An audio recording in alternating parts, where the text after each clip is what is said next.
live in joy. So let's go straight. Let me say this. God wants you not to live in depression, in anxiety, in sadness. God wants you to live in joy. Yan po ang ultimate na plano sa iyo ng Panginoon. In fact, in Catechism question number 1, in most of the catechism books, the question is always, what is the chief end of man? Or ano ang pinaka-purpose ng tao? And the answer is, to enjoy God. Amen. That's it. To enjoy God and to fellowship with Him. To worship God and enjoy Him forever. God wants us to live in joy. God wants us that, here, dito sa mundo, ay tayo po ay nabubuhay hindi sa sadness, but in joy. And to prove this, if we will look at the whole redemption story of God, we can see that when God created this world, there was no sorrow. Amen. Adam was filled with joy. He was living in happiness. Wala pong sorrow at sadness nung time ni Adam. And then we know this, that because of Genesis chapter 3, when the devil came in, at siya po ay nagpasok ng kasalanan, doon po pumasok ang sadness, doon pumasok ang depression, doon pumasok ang anxiety. But we know that when Jesus Christ will come back, in Revelation 21, the Bible says, there will be no sorrow, nor crying, and there will be no sea, sabi ng Bible. In fact, yung sea doon, yung term na sea, it means there will be no evil. There will be no evil that will cause all of this sorrow and sadness and crying. So, if you will see the whole picture, God created the world, walang sorrow, and when He comes back and starts the new heaven and the new earth, there will also be no sorrow. What does that mean? The point is this: God wants us to live in joy. It's just that from Genesis 3 until our time today, until Jesus Christ would come back, there was the entrance of sin in this world. Kaya po yun ang sumira ng plano ng Panginoon na dapat tayo ay mabuhay sa kasiyahan, mabuhay in Christian joy. But let me tell you folks, God came, amen, to die for this sin, so that He would give the promise that to everyone who believes and trusts in Him, kahit andito tayo sa mundo, pwede tayong makaranas ng tunay na kagalakan sa Panginoon. That's why before Jesus left His disciples in John chapter 15, by the way, in John chapter 14, 15, 16, the remaining chapters of the book of John, yan po yung last discourse of Jesus Christ with His apostles. Mamamatay na siya kinabukasan, that's why He is trying to give them instruction. And He gave a lot of instruction, but one of the things Jesus said was this: I have spoken these things that my joy might remain in you. Para manatili ang aking saya. Okay, I want you to look at the words again. My joy, sabi ni Jesus, I want my joy to rest in you, to stay with you, so that your joy may be full. Ganda ng pronouns, right? The joy of the Lord, magstay siya sa'yo, at yung joy mo, it will become full. And there is full of joy during the time of Adam. When Jesus Christ will come back, it will be full of joy in the new heaven and the new earth. But now here in this world, alam ko, merong gera, merong wars, merong breakups sa mga relationship, may mga scam, may mga sufferings. I know, hindi ko mini-minimize yung mga sakit na nararamdaman natin, the pain that we experience, the broken heart that we experience. Hindi ko mini-minimize yan. But this is what I want to say. Because of the joy of Christ that is in you, even in suffering, your joy can be full. Pwede that even if you are in suffering, your joy will be full. Pwede may joy ka. Kaya nga, many scholars will make the difference that Christian joy is different from worldly happiness. Kasi nga yung word na happiness, galing yan sa happenstance or the happenings in your life. Na kapag maganda ang happenings, maganda ang happenstance, then ikaw ay happy. Pero hindi ganun ang Christianity. Ang ating joy ay hindi nanggagaling sa happenings dito sa labas. Ang ating joy ay nanggagaling sa joy ni Kristo na nasa atin. Because He created us, because He saved us, because His Word is with us, because we have a sweet fellowship with Him. joy remains in us, pwede po ng ating joy ay maging full kahit magulo ang ating mundo. And so members, come on, look at me. I know marami sa inyo dumadaan sa mga sad times ngayon, mahirap. But let me tell you, you can live in joy kahit po meron ka mga pinagdadaanan ngayon. Amen? So I want you to remind your seatmate, sis, brother, sabi mo sa kanya, you can live in joy even if you are in suffering. Okay, come on, look at your seatmate. Sabihin mo sa kanya, my brother, you can live in joy even if you are in suffering. But you know, this is where we went wrong. This is where we went wrong next time. Ang nakalimutan natin na ang joy, it's a choice. Ang joy, nakalimutan natin that it's a command from God. Ang daming verses sa Bible, sabi niya, rejoice evermore. Amen? Rejoice in the Lord always. And again, I say rejoice. Pag sinig mo yung mga Greek words na mga verses na yun, naka-imperative form siya. Ibig sabihin, command siya. Sinasabi ni God, magsaya ka, maging happy ka, maging joyful ka, rejoice in the Lord always. And again, I say rejoice. Rejoice evermore. In everything, give thanks. God is commanding us to be joyful. And this is where we got wrong. We thought, nakalimutan natin, na ang joy ay choice mo. Na ang joy ay command ni God at kailangan mong sumunod doon. And what happened to our mind is this. We thought that joy is a result only if we will get what we want. Kaya nga, ang dami natin mga if only sa ating utak. Yung bang, I will be joyful if only I can get this. If only I can get him, I get him. If only I can get this thing. If only I will be promoted. If only this will happen. If only I will be joyful. No. Even if all those, if only will not happen, you can still rejoice. It's a command. It's a choice. And I'm telling you, victim mentality will tell you this, na wala kang karapatan o wala kang power maging masaya pag ikaw ay pinanganak na mahirap, ikaw ay may pinanganak na may kapansanan ka, ikaw ay pinanganak na alam mo yun, parang all odds are against you, na parang you can never be joyful in life. That is not true. That is victim mentality. Conqueror mentality from the Bible is this. Whatever is happening, God commanded me to be joyful. I can live in joy. Kaya nga, we look outside for joy, but we forgot that joy starts with our heart, with our mind. Ang akala natin ang joy mag-uumpisa sa labas. Hindi po. Pag ang joy mag-uumpisa sa labas, hindi ka na magiging masaya. Pero ang joy na mag-uumpisa yan with your spirit. It starts spiritually. When you have the Lord in your life, you know His promises. You have a sweet relationship with Him. Doon po nag-uumpisa ang ating joy. Spiritually first, and then it comes psychologically next. Ibig sabihin, sa ating utak, doon nag-uumpisa ang joy. That's why the Bible says, let us renew our mind every day. Why? Because the way we think, it starts from our mind. Joy starts not in our lips, not hindi pag nag-smile tayo, no. It starts with our mind, our spirit, then our mind. At doon po nag-uumpisa ang joy, hindi sa labas. Kaya mga kapatid, ang aking request, stop looking outside for joy. It is in Christ, and it will come from within. Amen.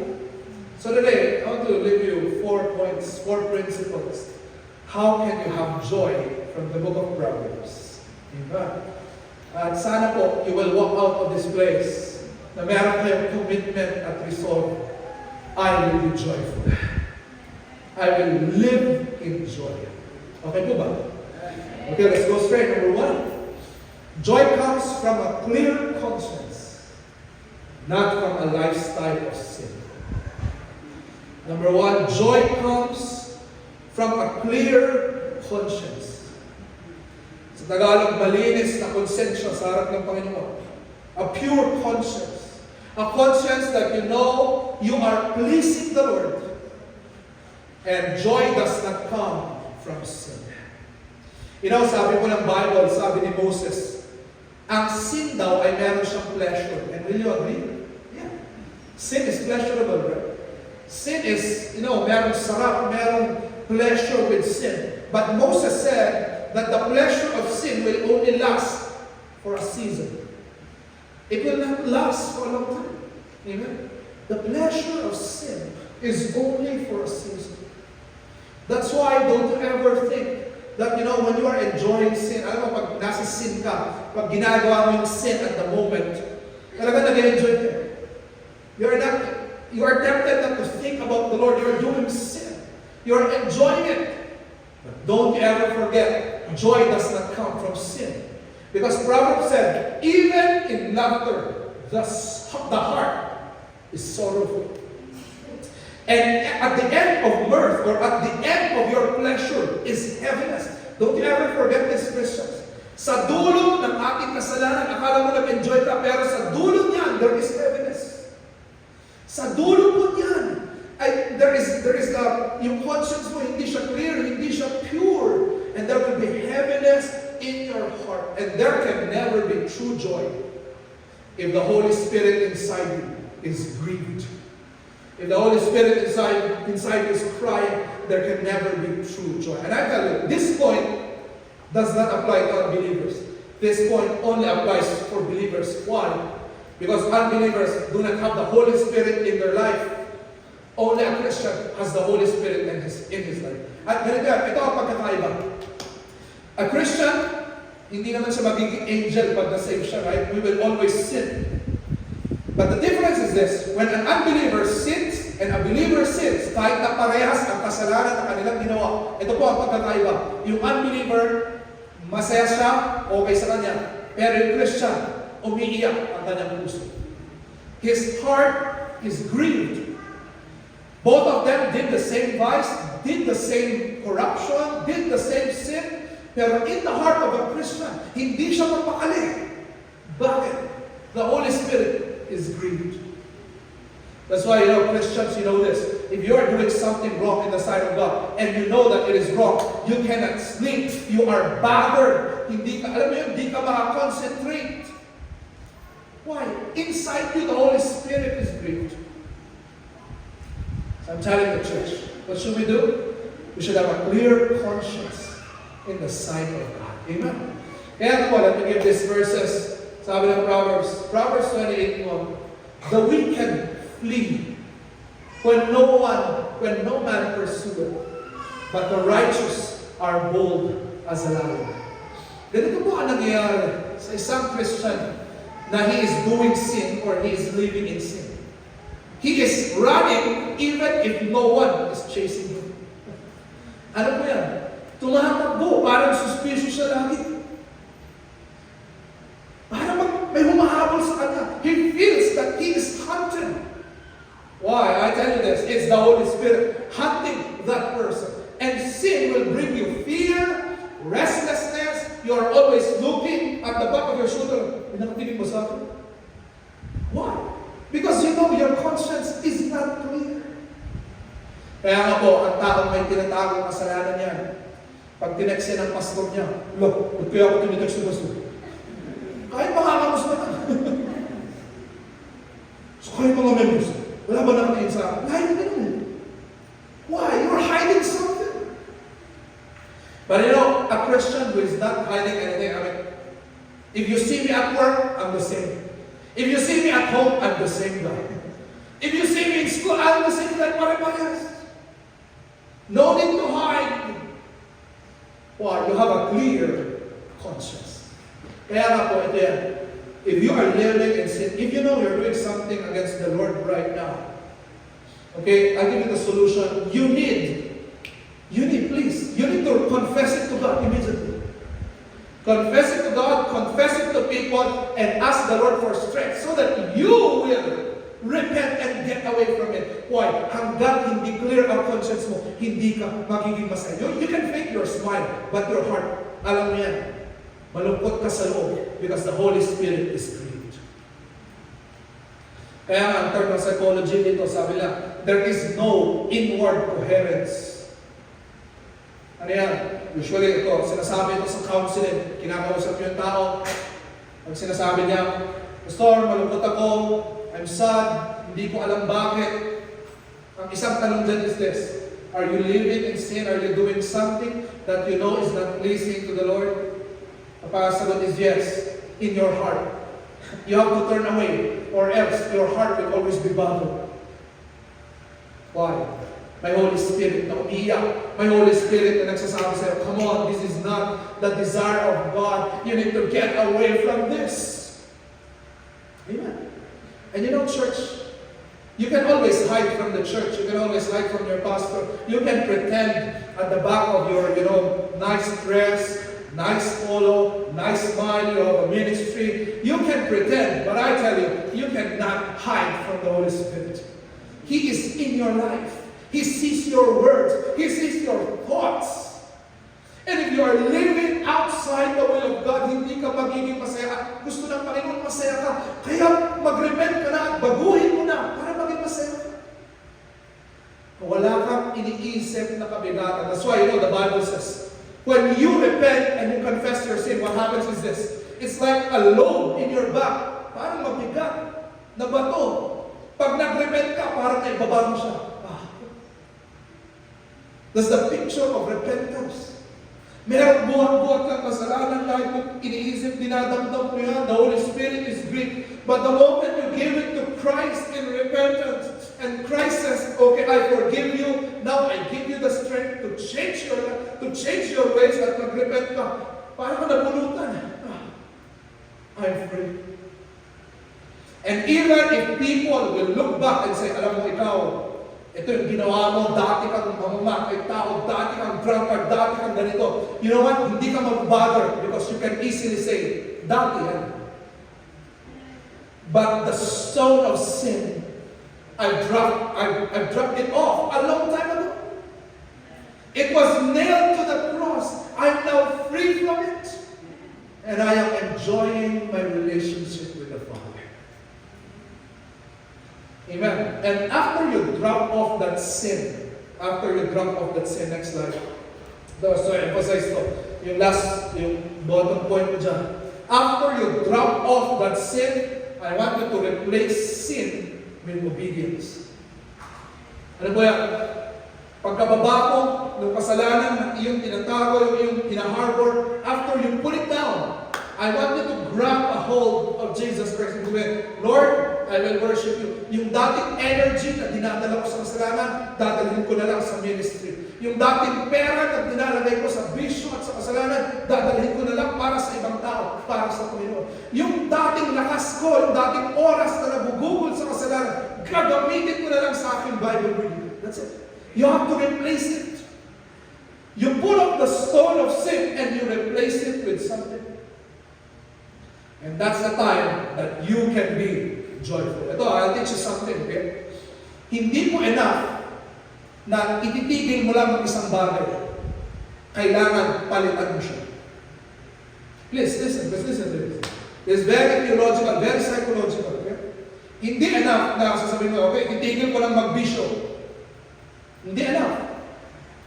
Kailangan palitan mo. Pag hindi mo siya pinalitan, sooner or later, babalik ka rin doon. Why? Because by your own, you are weak. Kailangan palitan mo siya ng godly things because it is the power of God that will help you not go back. Dati kang drunkard. Ang hirap makawala. Okay, titigil ko na after 1 week, yes. Tigil ko na after 2 weeks, yes. Natigil ko na. I tell you, time will come. You will soon know. Kailangan papalitan mo yan. Sabihin mo, okay, instead na yung oras ko na mainom dati, magbabasa na lang ako ng Bible. Yung dati kong pera na ginagawa doon, gagamitin ko lang sa aking pamilya. Yung dati kong mga kaibigan na laging inuman at usapan, papalitan ko yan ang mga godly friends. You have to replace it. And when you replace it, there's a time that joy will start to develop because there is joy in righteousness, not in sin. Maliwanag mo ba? So whatever you're struggling right now, na sin or vice, or temptation, or mga evil characters sa ating puso, you have to drop it off and embrace what is godly and obey God. And that's the time you can experience joy. Amen. Number 2, let's go number 2. Number word. There is no joy apart from knowing Him. Okay, ang emphasis ko dito is the word na know. Okay?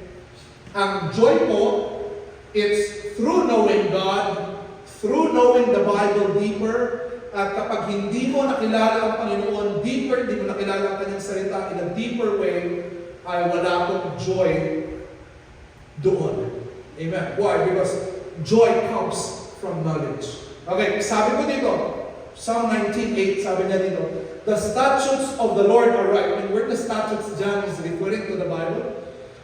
The statutes of the Lord are right, and what does it do? It rejoices the heart. Ano daw ang magre-rejoice ng ating puso? Yung salita ng Panginoon. Proverbs 29:8, where there is no vision. By the way, laging ginagamit ng mga leaders ito. Pag wala ka ng plano, the people perish. That may be true practically. But the real interpretation of this verse, ay ito po, yung where there is no vision, yung vision doon, that is the Word of God. Where there is no Word of God, the people perish. But he that keepeth the law, yan ang Word of God yun. But he that keepeth the law, ano daw mangyari? Happy is he. When there is knowledge of who God is, may tunay na joy. Kaya nga po, ang Christian joy ay nag-uumpisa kailan? The answer is this: when you get to know Jesus as Lord and Savior. Why? Because that is the first real knowledge of a Christian. Yung makilala niya si Jesus Christ bilang Diyos at tagapagligtas, at pag meron ng knowledge na yung kilala mo ang Panginoon bilang tagapagligtas, ikaw ay tunay na ligtas. I'm not saying ikaw ay lumaki sa church, okay? I'm not saying ikaw ay baptized or nabaptized. No. I'm saying, kung nakilala mo ang Panginoon as your Lord and Savior, then there is true joy in your heart. Doon siya mag-uumpisa. And then, what happens next? When you grow in doctrine, when you grow in your Bible reading, when you grow learning the Word of God, doon nag-increase yung joy. Doon nag-grow yung joy. Why? Because you are getting to know God deeper and deeper and deeper. To prove this to you, next slide, I don't know if you know the man named Aaron Beck. Pero yung mga nag-aral sa inyo ng psychology, kilala siya. Aaron Beck is the father of CBT. Isang therapy sa counseling, that is cognitive behavior therapy. At ito ay binased sa Bible ito. Ano po yan? Ano po ang basic principle ng CBT? Nang sinabi natin cognitive behavior therapy, cognitive, ibig sabihin start sa mind. So, your thoughts will dictate your emotions, and your emotions will proceed to actions. Ibig sabihin, nagawa mo ang isang action na ito because of what you felt, at na-feel mo yung bagay na yun because of what you thought. Did you get that, guys? Nag-uumpisa sa kung paano mo inisip ang isang bagay. And it starts with the mind. At ang CBT, ang therapy na ito, if you go for counseling, ito po ang isang pinag-uusapan sa counseling, okay? Ano ang naisip mo? Bakit mo ginawa? Yung tinatanong niya ng counselor, tinatanong ko yun sa inyo, mga members. Ba't mo nagawa yan? Ano yung nasa isip mo? Tapos sasabihin sa akin, Pastor, nagawa ko yun kasi hindi naman makapagbigay ng justice, ang justice system natin. Di ako lang gumanti. Yun. So, i-correct ko yung thought na yun. Sasabihin ko, alam mo kapatid, vengeance is of the Lord, sabi ng Bible. Hindi ikaw ang ultimate justice, Panginoon yan. I-correct mo yung thoughts para mag-iba yung emotion, para mag-iba yung action. It all starts with how we think. At ganito po yun. How we think is what will dictate how we feel. At pwedeng parehas ang pinagdaanan ninyo na circumstance. Pero dahil magkaiba kayo ng alam, magkaiba kayo ng emotion. Example ko, parehas kayo na bankrupt. Okay? Kunwari, na bankrupt kayo ng katabi mo ngayon. Dalawa kayo na bankrupt. Ang tanong ko is, parehas kayo na bankrupt. Ang tanong ko, parehas ba kayong malulungkot? Ang sagot is, not necessary. Parehas ba kayo magagalit sa bangko or magagalit sa kanino magsa? Not necessary. Hindi automatic na parehas kayo ng situation, parehas kayo ng mararamdaman. Bakit? Ano ang nasa gitna? the thoughts. Kung ikaw, ang thoughts mo, pera ang pinaka-ultimate sa'yo, talagang galit na galit ka. Pero kung yung isa, ang thoughts niya is this: I believe in the sovereignty of God. I believe God knows what is best for me. I believe na, alam mo yun, this is a wake-up call for me not to be greedy in money. Parehas kayo na bankrupt, ikaw malungkot, pero yung isa sasabihin niya, I'm okay. This is God's blessing for me. So yun, naging magkaiba ang naramdaman na emotion. Bakit? Parehas magkaiba ang alam. And so I'm trying to tell you now, joy comes when we know God deeper, we know the promises better, we know the Bible better. If we know deeper, our emotions are regulated towards the Bible. At pwedeng dumaan ka sa sobrang hirap na suffering, pero nakasmile ka pa rin. Kaya nga, we have Bible examples. Paul and Silas, imagine, nakulong sila sa Philippi. Nakulong sila at hindi lang sila nakakulong, they were even placed in a stock. Kahoy yan, nakaganon yung kamay nila, kasi yung paa nila, kadikit. They were missionaries. Nasa stock sila, nasa dungeon, dumadaan ng tubig, nakatali ang kanilang ulo sa kamay. But what were they doing that night? They were singing. Hindi sila depressed, hindi sila anxious, hindi sila malungkot. They were singing. At dahil sa kanilang singing, ano nangyari? Narinig ng mga fellow prisoners na nung gumawa ang Panginoon ng miracle at sila ay nakalabas. Sabi ng Philippian jailer, what must I do to be saved? Yung warden, sinabi niya, ang gagawin ko para maligtas ako. Na-bless siya na nakakulong na itong dalawang missionary na ito, pero kumakanta pa rin sila. What made the difference? Answer is this: they know something deeper. Paul and Silas knew God, knew the promise of God, knew their Bible. They know the plan of God. Kaya alam mo, kahit na ganun kalungkot yung situation, masaya-masaya sila. Amen. We have Stephen. Binabato yan. He was being stoned to death. Masakit yun, mga kapatid. Binabato ka ng mga sarili mong tao, the same Jewish people you are preaching to, that you are praying for, sila ang bumabato sa'yo, and yet the Bible says, he was just looking at heaven with a smile in his face. Stoned to death and still happy. Ano pinagkaiba? He knows something deep. He knows God. He knows whom he is serving. Kaya siya masaya. And I tell you, church, marami sa mga lungkot na meron tayo, many of the sadness that we have, is because we know little of who God is. We know little of the promises of God. We know little of Bible doctrines. Kaya tayo sobrang lungkot, sobrang depressed, because we know so little.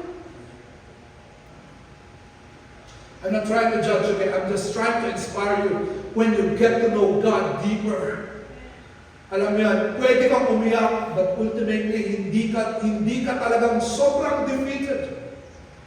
While there is still joy in your heart. Even if you are crying, even if you have tears, there is joy in your heart because you know so much. That's why, church, I want to say this, okay? There is no shortcut to true joy.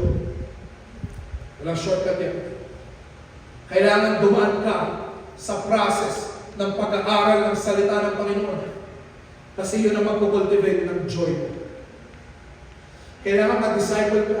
Kailangan nagbabasa ka ng Bible. Kailangan nakikinig ka ng preaching. Kailangan sa bahay, pinag-uusapan yung Word of God. Ina-apply mo ang narinig mong preaching sa buhay mo. Pinaprocess mo yun. Pinag-iisipan mo. Pinag-uusapan mo sa mga tao. So that the Word of God will take its roots. Palalim ka ng palalim ng pagkakaintindi mo.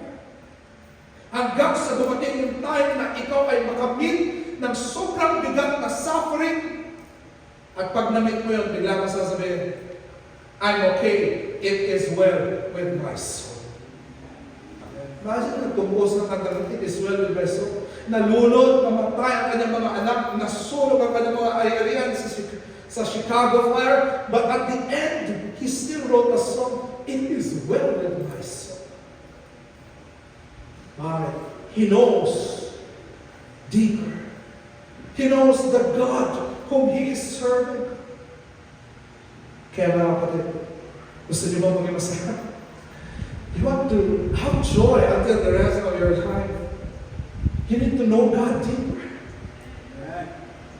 Walang shortcut dito, hindi mo ito makukuha sa isang lesson lang o sa isang Sunday. This is a consistent, week by week, day by day, studying the Word.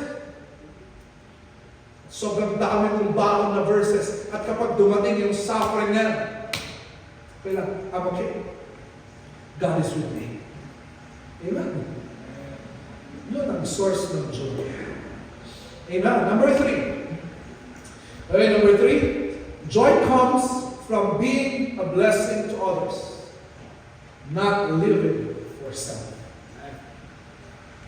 Number 3, joy comes from being a blessing to others, not from living for yourself. Let's go. Practical on this side. So nag-umpisa tayo sa conscience, sa spirit natin, that we should not be hiding a sin. And then we went to our mind, our psychology. Dapat we are growing in the Word. Now let's go upward. Ano naman yun?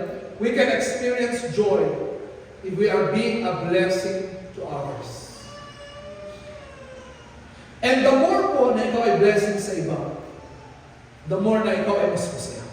Alam ko, iniisip nyo agad, Pastor, hindi ba ako ang mauubos pag ganito? Lagi na lang ako nagiging blessing sa ibang tao, nagiging tulong sa ibang tao. Hindi ba pwedeng unahin ko rin ang aking sarili? I tell you, modern psychology will tell that unahin mo muna ang iyong sarili. Self-love first. I tell you, you don't have to do self-love. You really love yourself. That's what you need to do is love God and love others as you love yourself. Yung love yourself doon, hindi yung command. Love God and love others, yun yung command. Amen? Description yun. As you love yourself, description yun of how to love others. Ibig sabihin, mahalin mo ang ibang tao na parang sila ikaw. And that is where you will find true joy. Kaya nga sabi ng verses na ito, He that hath mercy on the poor, happy is he. When you are showing mercy, when you are helping, by the way, mercy dyan, it's a ministry of helping. If you are helping others, you are happy. And then look at the next verse, Proverbs 11:25. The liberal soul, yung word na liberal dyan, pag ikaw daw ay generous. Generous ka sa iba. The liberal soul shall be made fat. Hindi yung tataba ka physically, kaya hindi ganun. Yung shall be made fat dyan sa Bible, yung sabihin, pag gumagamit yung word ng Bible na fat, laging ang definition niya is satisfaction. Kapag generous ka sa iba, you become satisfied. Amen? And he that watereth shall be watered also. Did you get that, church? Kapag daw ikaw ay nagdidilig ng ibang tao, you are being a blessing to others. Other people are blessing you, or God is blessing you.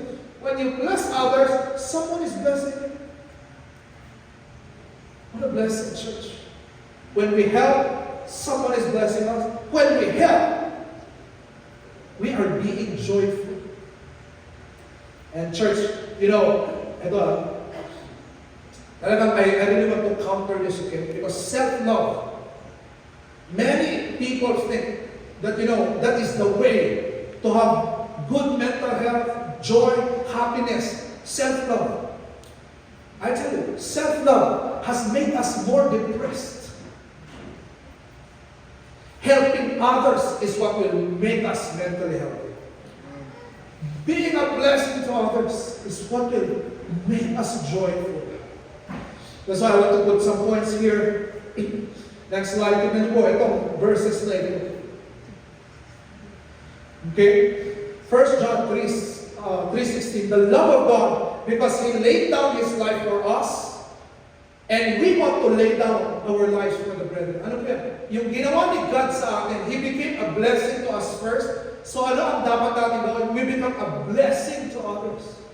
Dapat masunod natin yung order na yan para tayo nag-flow just like a river. Kaya nga ang joy, dapat parang river yan. It flows. And I tell you, if you remain stagnant, lahat mo ng stagnant na bubulok. Lahat ng stagnant na tubig, tinutubuan niya ng mga kitikiti at mga mosquitoes. It should be flowing. At ito po ang tamang flow. Watch this, church. Okay? Ito ang tamang flow. God gave Himself for you. It should not stop with you. You should give your life to others. It must be flowing.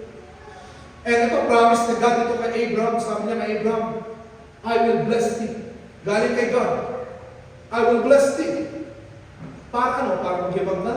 Para meron kang, may post sa Facebook? Para okay yung pamilya mo? No, that's not the reason why God has blessed you. God has blessed you, dapat mag-flow siya. What happens? So that you will be a blessing to others. Did you get that flow, folks? From God, as He blesses us, we are blessing others. Binigay niya tayo, magbigay din tayo sa iba. He gave Himself for us, we also give to others. That's how we become joyful, by helping others. So if you will go scientific or psychological, ito po yan. Every time you help others, sobrang galing ni God. Na every time you help others, ang ating brain ay nagre-release yan ng mga dopamine yun. At alam niyo po ba, dopamine yan ang ating mga happy hormones. And that is attached to altruistic activities. Kasi sinabi natin altruistic activities. And when you are helping others, you are giving out. You are being a blessing to others. Ganun kagaling si God. Na kapag gumagawa tayo ng mabuti sa ibang tao, para sa ministry, if we are helping the ministry, we are helping others. Our brain releases dopamine, and that is our happy hormones. It keeps us happy. It keeps us joyful. So keep helping others. Amen? Amen, church? Amen.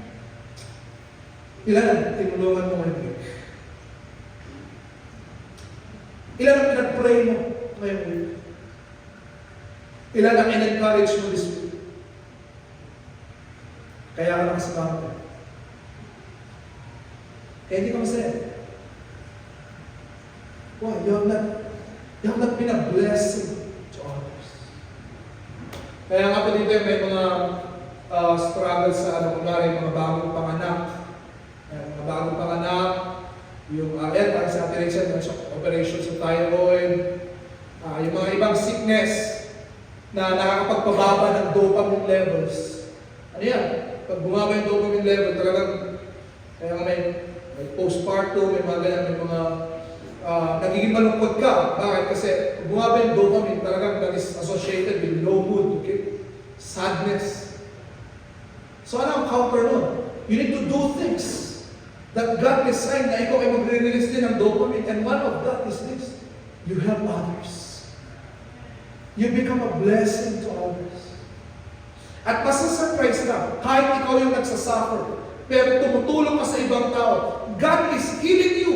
God is healing your suffering because you are helping others who are suffering. At ito, magtanda nito, church, okay? Ito ang victim mentality. Pag ikaw yung nagsasuffer, parang you start to protect yourself. Naghihirap ko, ito magbibigay. Malungkot na ako yun, bakit ako mag-encourage ng iba? Depressed ako ngayon, bakit ako tutulong? Why? Ang tawag doon is yan yung tinatawag natin na ng evolution. That's a principle of evolution, survival of the fittest. Pag may problema, you immediately guard yourself. But we are not animals, folks, we are Christians. And even if we are suffering in our deepest, kahit na down tayo, hindi tayo survival of the fittest. Hindi, I'll protect myself. No. The way to healing is being a blessing to others. Nalungkot ako ngayon. Nagpipray ako sa Panginoon, pero gusto kong maging masaya. So I encourage someone. Ako yung nangangailangan ng encouragement, pero mag-encourage pa rin ako ng iba. You will be surprised how God can encourage you because you have encouraged others. Are we getting this change of, ang kingdom ng Panginoon talaga upside down, baliktad. That's how we experience joy. Amen. Okay, and then last, number 4, joy comes from the loving words and godly counsel of a friend. Okay? Joy comes from the loving counsel or godly counsel or the loving words of a friend. You know, church, we can never deny what can really make our heart joyful is when a friend encourages us. When a friend gently corrects us. When a friend, prays for us. That is what gives us joy. Kaya nga po, church, sabi ng ating Bible reading this week, please do not isolate yourself. Because if you isolate yourself, you are a fool. Sabi ng Bible. Pag lagi kang nagsusulo, you are a fool. Why? Because nakalimutan mo na you need to put yourself in places like this with people who encourage you and support you. Because that is where joy comes from. Huwag ka magsulo, huwag ka magtago. And I tell you, minsan pag tayo ay depressed or malungkot, yun ang ating unang reaction. Magkukulong na lang. But no, that's not the proper reaction.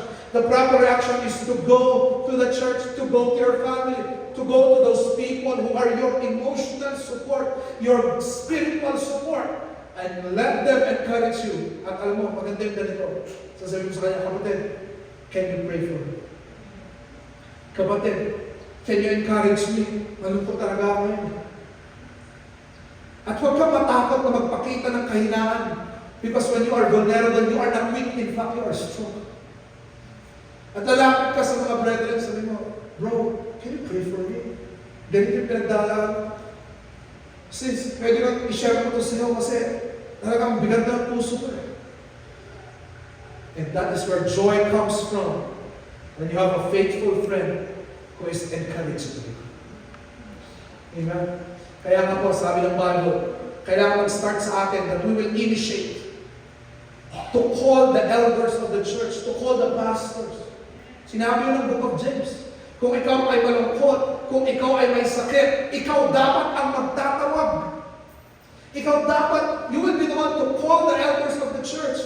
Pastor, elders, deacon, brothers, can you come and pray for me? Kailangan mag-umpisa yung desire sa'yo mismo galing. And you will be the one to ask, come on, can you come and pray for me? At doon po, pag doon ka, pinag-pray ka, and encourage ka, doon magkakaroon ng joy. Because we just need a word of encouragement always. Because tayo mga tao, we are broken people. Amen? We are sinners, we are broken sinners. And what we need is the love and encouragement of others. So please, look for it with godly people. Amen? And that is the reason that God sent His only begotten Son here on earth. Because we are broken people, we are discouraged people, we are depressed people, and He needs to send His Son to become the Word made flesh. Because we broken people, we need a word of encouragement. And God has sent His Son as the Word of life. Yan ang isang pangalan ni Jesus Christ. He was sent as the Word of life. He came to die for us, and He came to be the Word of life to us. Kaya nung siya ay namatay sa cross, tinatawag niya ang ating kasalanan, sinulat niya ang Biblia, at ang Bible niya, that became the Word of life to us. That's why when we read the Word, and when we see Jesus Christ, we have that relationship with Him.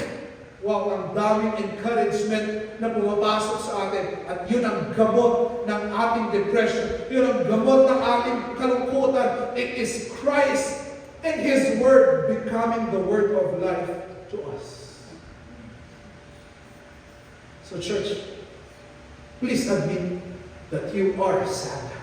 Please admit that you are a broken person. Please admit that at the core of your life, meron kang joy. Alam mo yan, hindi ma-fulfill. Huwag ka na mag-pretend na sobrang saya mo. No, we are living in this broken world. You have to admit we are broken. And go to Christ. At kung hindi ka paligtas, sabihin mo, Kristo, ako ay makasalanan. Hinahanap ko ang aking saya sa kasalanan, sa sexual sins, sa sexual identity. Diyan mo hinahanap ang kasiyahan. Lord, I'm not yet saved. And believe Him right now and be saved. And if you are a Christian, He is in your life right now. Why don't you develop your relationship with Him and read His Word so that His Word will become the encouragement to your life. Kailangan mong aminin that you are broken and in need of encouragement. And that will be your inspiration to read the Bible, because the Bible is the encouragement that you need. Church, we all need encouragement. We all need this encouragement for us to live in joy. So please, do not take God out of the equation. Huwag mong tanggalin ang Panginoon sa equation. Huwag mong tanggalin ang simbahan sa equation. Huwag mong tanggalin ang mga godly people at godly friends sa equation. Huwag mong tanggalin ang kanyang salita. You cannot have real joy in this world kapag wala siya. Kailangan mo siya sa buhay mo so that you can live in joy. Amen? Okay, look at me, single mothers, okay? I know what you're thinking. Pastor, hindi mo alam ang situation ko at hindi ko man fully maintindihan. But Christ understands it. At siya ang magbibigay sa'yo ng joy sa mahirap na situation. You are broken-hearted right now. I may not understand it because I was never broken-hearted. Joke. I'm not trying to make it right. I'm just trying to make it. Hindi ko man maranasan yung mamatayan ng alam mo yung loved one. Hindi ko man fully maintindihan yung pinagdadaanan mo, but Christ understands it. And you have to go to Him. He will be your encouragement. And I promise you, our church will also be here for you. Amen? Amen. Yung mga students natin na alam ko, nasa financial struggles. Come on, man, look at me. I know it's so easy. Ang ganito yung reaction. Total, pinanganak akong mahirap. Wala namang pakialam sa akin ng parents ko. Sige, wag na lang din ako mag-aaral. Mag-suicide na lang ako. Alam mo, hindi ko na seryosohin ang buhay. Wala namang may pakisa. Ano wala may pakisa? May pakisa yung Panginoon. He created you with a purpose in mind. And don't you ever feel, ibagsak ko na nga lang ang aking buhay. Wala naman nagbabasa. Inanganak naman ako mahirap. No. I don't want you to live in that kind of depression. I want you to rise above it. God wants you to live in joy. Pastor, wala naman akong tatay na mamahal, hirap ang aking nanay magpaaral, ang hirap. Tigil ko na lang. No. Please. I want you to rise above that and live in joy. Para kahit na mahirap ang present struggle mo yun, you will find joy in the Lord. His joy will remain in you. You will be full of joy. At yun ang mag-empower sa'yo. Sasabihin, mag-aaral ako ng mabuti, mag-graduate ako, magtatrabaho ako, tutulungan mo ang aking pamilya para umangat sa buhay. I will serve the Lord. Gawin yung inspiration to you. At ayaw ko mag-stay kayo na bagsak na bagsak, mababa. If you are living in sadness, at hindi ka angat, doon na lang kayo forever. So please, live in joy. So that, alam mo yun, yung actions mo mag-iiba eh. Okay po ba? Members, okay po ba? Let's not stay low, okay? Let's live in joy. And God will bring us higher. Amen? Okay, as I end, I want us to sing this song. Ganda nito, Joyful, Joyful. We Adore Thee. Sinulat ito ng isang Henry Van Dyke noong 1907. At ang tune niya, siya yung sumulat ng lyrics, pero yung tune niya is yung tune ng isang kanta ni Beethoven sa 9th Symphony niya. At ang message ng kantang ito is this. Gusto niya niya na sabihin na ang ating joy ay nanggagaling because of knowing God. If we know God as our Creator, we know Him as our Savior, and we serve others, doon natin mararanasan yung true joy. Kaya nga kung titignan niyo yung lyrics na sinulat niya, sabi niyo, joyful, joyful, we adore Thee, God of glory, Lord of love. Hearts unfold like flowers before You, opening to the sun above. Melt the clouds of sin and sadness, drive the dark of doubt away, giver of immortal gladness, fill us with the light of day. And then yung isang verse na gusto ko, ito ganda. Ever giving and forgiving, ever blessing, ever blessed. Yan ang reason kung bakit tayo magsasaya. Because we have a God who is giving, forgiving, amen, ever blessing. Wellspring of the joy of living, ocean depth of happiness. Loving Father, we need to know God as our Father, Christ our brother. Let Your light shine upon us. And then look at this line. Teach us how to love each other. Live us to the joy we bring. Joyful, joyful, we adore Thee. Amen. So come on, let's go stand. And I want us to sing this song.